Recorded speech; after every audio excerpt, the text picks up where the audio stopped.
ओम शांति पाल भाई। ओम शांति ईश्वर भाई। पाल भाई आज है 13/6/26। 13 माना सब कुछ 13। हाँ, बाबा ने ऐसे भी इंश्योरेंस के ऊपर मूल्य चलाया कि इंश्योर करो, सब बाबा को सौंप दो, सबसे बुद्धि हटाओ। और आज विशेष सोनत्य के लिए ज्ञान चिंतन में पाल भाई बाबा ने जो शिक्षाएं दी है। आज वर्तमान समय में बहुत गर्मी के दिन चल रहे, तपत से लोगों को राहत मिलती है थोड़ी, जब एसी टिकट मिल जाता है लोगों को ट्रेन का।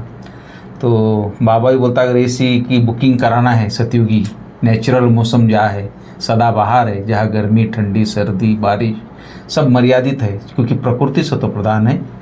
और ऐसी एसी की टिकट बुक करने के लिए, शीतलता का महसूस करने के लिए बाबा बोलता है तपत, पूरी दुनिया में भी तपत है। दो चीज़ की तो बहुत ज़्यादा तपत है, एक क्रोध और एक काम, इसकी बहुत तपत है। बहुत गर्मी माना व्यक्ति को बहुत उबाल रही है, अंदर से बहुत जला रही है। तो लोभ मोह अहंकार तो है ही, लेकिन ये जो दो है खास, एक काम और क्रोध, ये तो खास है। तो बाप आए हैं कि सारी दुनिया की विकारों की तपत बुझाने और सबको शीतल बनाने। ज्ञान बरसात शीतल बना देती। परमात्मा जो ज्ञान बरसात करता है, जिसको हमें प्रेम शांति आनंद सुख आतेंद्रिय सुख का अनुभव होता है, माना अंदर से आत्मा एकदम शीतल हो जाती है, शांत हो जाती है, और अपना शांति धाम को याद करके परमात्मा से कनेक्ट होके अपने जीवन को फिर से दैवी गुणों से भरपूर करके ऐसी दुनिया में बाबा ले जाता है जहाँ सदा बाहर मौसम है, ना बाहर की तपत है ना अंदर की तपत है वहाँ। तो ये सब विकार तो होते ही नहीं वहाँ पर। तो ऐसी दुनिया में बाबा हमको ले जा रहा है। तो थोड़ा बताइए पाल भाई, किस तरह तपत दुनिया की बुझ सकती है, कैसे उसके लिए क्या पुरुषार्थ करें। आज 13 जून 2026 है ईश्वर भाई जी। आज बाबा ने कहा स्व उन्नति के लिए जो पॉइंट है ज्ञान चिंतन है जी। बाबा आए हैं सारी दुनिया से विकारों की तपत बुझाए सबको शीतल बनाने। बिल्कुल। बाबा आकर के ज्ञान बरसात करते हैं, तो ज्ञान बरसात शीतल बना देती है जी। ऐसे भी नेचुरल बारिश होती है, शीतलता हो जाती, ठंडे हवाएं चलने लग जाती है, पेड़ पौधे बहुत प्रफुल्लित हो जाते, पूरी प्रकृति का माहौल ही चेंज हो जाता है। तो ऐसे ही ज्ञान सागर जब आते हैं, जब ज्ञान की बरसात करते हैं, तो मैं समझता हूँ ये पूरी दुनिया का माहौल ही चेंज कर, नई दुनिया की स्थापना ही हो जाती है एक प्रकार से। तो बाबा ने कहा जी अभी जो है रूहानी बाप आकर रिफ्रेश कर शीतल बनाए जी, क्योंकि कामचिता में भारत अभी जल मरा है। बिल्कुल। गाते भी हैं तपत बुझाए। तपत का है कि कामचिता की बहुत तपत होती है, बहुत तपत होती है कामचिता की, तो मनुष्य मर पड़ते हैं। इस कामचिता की तपत में भारत एकदम जल मरा है, इसलिए बाप को याद करते हैं कि आकर शीतल बनाओ। बिल्कुल। बरसात पड़ने से शीतलता हो जाती है, जैसे स्थूल बरसात भी पड़ती है तो शीतलता होती है, धरती शीतल हो जाती है। यह तो बरसात है ज्ञान की। बाप आकर ज्ञान बरसात करते हैं। एक ही बार आकर इतना शीतल बनाते हैं, इतना सब कुछ दे देते हैं, जो सतयुग में कोई भी चीज की उत्कंठा नहीं रहती। उत्कंठा अर्थात इच्छा नहीं रहती। आधा कल्प उत्कंठा में रहते आए हो, बाबा आकर शीतल बनाओ जी। पतित पावन बाप आकर हमको शीतल बनाए। इस ज्ञान वर्षा से भारत अथवा सारी दुनिया शीतल हो जाती है, और शीतलता का असर 21 जन्म रहता है जी। बाबा ने कहा वहाँ न बरसात न किसी भी चीज की इच्छा रहती है, सदैव बाहर ही बाहर रहती है। वहाँ कोई भी प्रकार का दुख नहीं रहता जी। तो ये जो तपत है, काम विकार की तपत, काम विकार तो है ही है, काम महाशत्रु है, उसकी तपत तो है, साथ साथ कामनाएं काम विकार में कामना भी आ जाती है। कामना अर्थात इच्छा। तो सतयुग में कोई चीज की इच्छा नहीं रहती। बाबा बोलता है इच्छा मात्रम अविद्या हो जाते हैं। और इच्छा पाल भाई अच्छा नहीं बनने देती, क्योंकि एक इच्छा के बाद दूसरी तीसरी चौथी, और वो व्यक्ति को ऐसे उलझा के रखती है और इतना बिजी माना अंदर उलझन पैदा करती है, तो आदमी सुख शांति से बैठ नहीं पाता, जी पाता है। तो इच्छा ही बहुत जरूरी है इसको। तो ये काम विकार जितनी काम विकार के लिए गीता में भी काम महाशत्रु है जी। ये तो शत्रु ही है, लेकिन इच्छा भी काम विकार से कम नहीं, इसीलिए उसको कामना कहा जाता है, और कामना भी काम विकार के अंतर्गत ही आता है। तो इच्छा अच्छा बनने नहीं देती। तो इस तरह से आज बाबा ने कहा है, बाबा आकर के जब ज्ञान देते हैं, समझ देते हैं, जब समझ मिल जाती है तो समझ जो है मनुष्य आत्मा को शीतल बना देती है। आत्मा में जब ज्ञान की बरसात हो जाए तो विवेक जागृत हो जाता है, तो आत्मा शीतल हो जाती है। शीतल हो जाती है तो जब आत्मा शीतल होती है तो प्रकृति भी शीतल हो जाती है। जब आत्मा तृप्त हो जाती है तो प्रकृति भी तृप्त हो जाती है। फिर वहाँ किसी भी प्रकार की इच्छा भी नहीं रहती, बाहर रहता है, सूक्ष्म में भी स्थूल में भी वहाँ कोई भी प्रकार की दुख ही नहीं होती। फिर बाबा ने कहा इस पतित दुनिया में एक भी पावन हो नहीं सकता। सतयुग को पावन, कलयुग को पतित कहा जाता है, क्योंकि सब विकारी हैं। भारतवासी ही इस नॉलेज को समझेंगे जी। जिन्होंने 84 जन्म लिए हैं वही यह नॉलेज सुनेंगे, या जो सत्युग त्रेता में आने वाले हैं वही आकर ब्राह्मण बनेंगे और नंबरवार पुरुषार्थानुसार। बाप ने समझाया है अभी तुम ब्राह्मण वर्ण में हो, फिर वही देवता वर्ण में आएंगे। बिल्कुल। फिर इस पढ़ाई की महिमा बताई, जैसे ज्ञान बरसात बाबा बोला ना, तो पढ़ाई जैसे स्कूल में पढ़ते हैं, टीचर पढ़ाते हैं, तो वह पढ़ाई भी फिर भी सोर्स ऑफ इनकम है। एम ऑब्जेक्ट तो चाहिए, कुछ न कुछ बाबा कहता है। और तुम बच्चे जानते हो उस पढ़ाई से ही मर्तबा मिलता है। पतित दुनिया में भगवान आकर पतितों को पढ़ाते हैं। बाप कहते हैं मैं तुम बच्चों को पढ़ाकर पावन बनाता हूँ, इस पढ़ाई से इनकम देखो कितना भारी है। आधा कल्प के लिए तुम तकदीर बनाते हो। भारत में गाया हुआ है 21 पीढ़ी, अब तुम बेहद के बाप से 21 पीढ़ी बेहद का वर्षा पाते हो जी। बिल्कुल।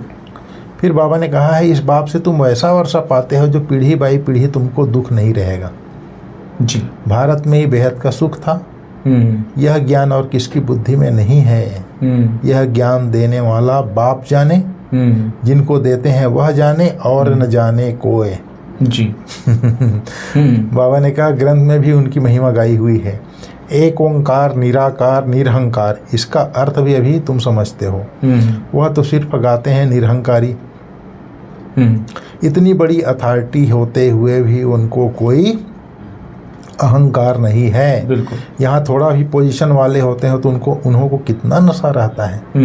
वह है अल्पकाल वाले मर्तबे का नशा कि मैं फलाना हूँ जी। अब तुमको इस रूहानी पढ़ाई का नशा है। तुम्हारी आत्मा अभी जानती है आत्माभिमानी बनना है, तभी बाप को याद कर सकेंगे जी। बाप के साथ योग टूटने के से माया का गोला लग जाता है, मुरझा जाते हैं।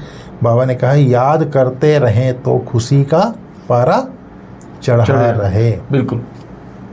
फिर बाबा ने कहा आत्मा को अब ज्ञान मिला है, स्मृति आई है, हम 84 जन्म लेते हैं। बिल्कुल। यह राज बेहद का बाप समझाते हैं। दुख में बाप को ही पुकारते हैं, रहम करो, दुख हरता सुख करता। भारत ही सबसे सुखी था ना। भारत जैसा पवित्र खंड और कोई हो नहीं सकता। अभी बाप तुम बच्चों को की झोली अविनाशी ज्ञान रत्नों से भरते हैं। कभी ऐसा बाप देखा है? कहते हैं बच्चों मैं तुम्हारे लिए बैकुंठ सौगात में लाया हूँ, तुम स्वर्गवासी थे, अब पतित नरकवासी बन पड़े हो। पावन उनको कहा जाता है जो विकार में नहीं जाते हैं। बिल्कुल। सतयुग में है संपूर्ण निर्विकारी, इस समय है संपूर्ण विकारी। बाप कहते हैं तुम भी संपूर्ण निर्विकारी थे, अब संपूर्ण विकारी बने हो। फिर संपूर्ण निर्विकारी देवता पद पाना है बाप को याद करने से। अक्षर देखो कितने अच्छे हैं, मन मना भाव। मुझ बाप को याद करो तो तुम तमो प्रधान से सतो प्रधान बन जाएंगे। मैं सर्वशक्तिवान हूँ ना, मुझे याद करो। याद को ही योग अग्नि कहा जाता है, जिससे तुम्हारे पाप दग्ध होंगे और तुम पवित्र बन जाएंगे। देखो बाबा ने क्या कहा, संपूर्ण निर्विकारी देवता बनेंगे बाप को याद करने से, मन मना भाव होकर रहने से। मन मना भाव अर्थात देह सहित देह के सब संबंधों को भूल एक बाप को याद करो। फिर बाबा ने कहा मैं सर्वशक्तिवान हूँ। तो बाबा के अंदर कौन सी सर्वशक्तियाँ हैं? हमारे रामनाथ भाई बहुत अच्छा सुनाते हैं जी।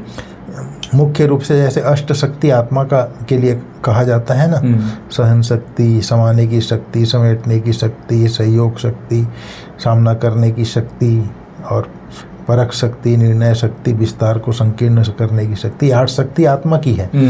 लेकिन बाबा के लिए वो मुख्य रूप से बताते हैं अष्ट शक्ति में, जैसे आत्मा के 7 गुण है वो तो ही है, लेकिन वो बताते हैं रामनाथ भाई वो सागर है। हाँ, ज्ञान का सागर है एक, ज्ञान का, पवित्रता का सागर है दो, शांति का सागर तीन, आनंद का सागर चार, पांचवा मुक्ति जीवन मुक्ति दाता है, छठा दुख हरता सुख करता है, दिव्य बुद्धि दाता है और भाग्य विधाता है। ये 8 चीजें गिनाता है। तो मैं आज चिंतन कर रहा था, बाबा सर्वशक्तिवान है, बिल्कुल, हम उसके बच्चे मास्टर सर्वशक्तिवान है, उसमें सब समाया है। तो क्या मैं मास्टर ज्ञान का सागर बना हूँ? क्या मैं मास्टर पवित्रता का सागर बना हूँ? जी। क्या मैं मास्टर शांति का सागर बना हूँ? चिंतन करके अपने को चेक करना है अपने को। मैं आज देख रहा था वो चीज। नहीं, सही, बिल्कुल चेक तो करना ही चाहिए। हाँ, तो इस तरह से बाबा ने आज जो है, तो ये जो बाबा कहता है इसके ऊपर चिंतन भी करना है हमको। बिल्कुल, तो इस तरह से आज बाबा ने बहुत अच्छा पाल भाई, बाबा ने वर्तमान समय की दुनिया का जो बताया है, फिर सत्युग की दुनिया का बताया है। तो दोनों दुनिया का कॉन्स्ट्रक्ट बाबा ने पूरा बताया, किस तरह सत्युग की दुनिया है और किस तरह भी वर्तमान दुनिया है। और बाबा इस वर्तमान समय हमको ज्ञान योग से भरपूर करके, ज्ञान की वर्षा करके हमको फिर से वही सत्युगी लायक देवी देवता बनाता है। इसलिए बोलता कि रूहानी पढ़ाई के नशे में रहना है, बाप समान निराकारी बनना है, पोजीशन आदि का अहंकार नहीं रखना, बाबा बोलता है, और अपनी झोली ज्ञान रत्नों से भरनी है और संपूर्ण निर्विकारी बन देवता पद को प्राप्त करना है। कभी भी मुरझाना नहीं है, बाबा बोलता है, हमेशा भगवान मिल गया है तो समा उसी नशे में, उसी खुशी में रहना है। और वरदान है पाल भाई आज कि स्थूल और सूक्ष्म दोनों रीति से स्वयं को बिजी रखने वाले मायाजित विजयी भव। वो थोड़ा बताइए।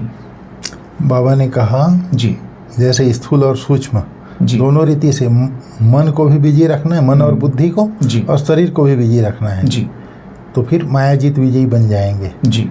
शरीर को अगर खाली रखेंगे तो फिर मन भी खाली रहेगा। बिल्कुल, तो खाली दिमाग शैतान का घर हो जाता है, फिर माया को जीत नहीं पाएंगे। तो बाबा ने कहा स्वयं को सेवाधारी समझ, अपनी रुचि उमंग से सेवा में बिजी रहो तो जी, माया को चांस नहीं मिलेगा। जब संकल्प से, बुद्धि से, चाहे स्थूल कर्मणा से फ्री रहते हो तो माया चांस ले लेती है। बिल्कुल, चाहे बुद्धि से चाहे स्थूल कर्मणा से फ्री रहते हो तो माया चांस ले लेती है। लेकिन स्थूल और सूक्ष्म दोनों ही रीति से खुशी खुशी से सेवा में बिजी रहो तो खुशी के कारण माया सामना करने का साहस नहीं रख सकती। बिल्कुल, इसलिए स्वयं ही टीचर बन बुद्धि को बिजी रखने का डेली प्रोग्राम बनाओ तो मायाजीत विजयी बन जाएंगे। स्वयं का स्वयं टीचर बन करके मन बुद्धि को और स्वयं को स्थूल में डेली का प्रोग्राम बनाओ तो मायाजीत विजयी बन जाएंगे, बाबा ने कहा जी। फिर बाबा ने आज स्लोगन में कहा है, निश्चय और फलक से कहो बाबा मेरे साथ है तो माया समीप आ नहीं सकती। जब सर्वशक्तिवान साथ है कहाँ से आएगी माया? सही है, इशारे थोड़े बताइए। बाबा ने कहा सदा हर्षित रहने के लिए अपनी नेचर को सरल बनाओ, सहनशील बनो जी। बाप दादा सभी बच्चों के चलन और चेहरे में, बोल व कर्म में सरलता और मधुरता देखना चाहते हैं। बिल्कुल, अगर आवेशता या थकावट के कारण थोड़ा भी बोल मधुर नहीं है, चेहरा मधुर नहीं है, सीरियस है तो गुण संपन्न नहीं कहेंगे। सही, दिखना चाहिए ना गुण है तो। कैसे भी सरकम स्टांस हो लेकिन मेरा जो गुण है वह मेरा गुण इमर्ज होना चाहिए। बिल्कुल, जैसे बाप दादा वैसे हूबहू वही गुण, वही कर्तव्य, वही बोल, वही संकल्प अनुभव हो। सभी के मुख से निकले यह तो वही लगते हैं। जैसे बाप दादा वैसे तब सबके मुख से निकलेगा यह तो वही लगते हैं जी। ठीक है ईश्वर भाई, बिल्कुल। Om thank you. Om Shanti.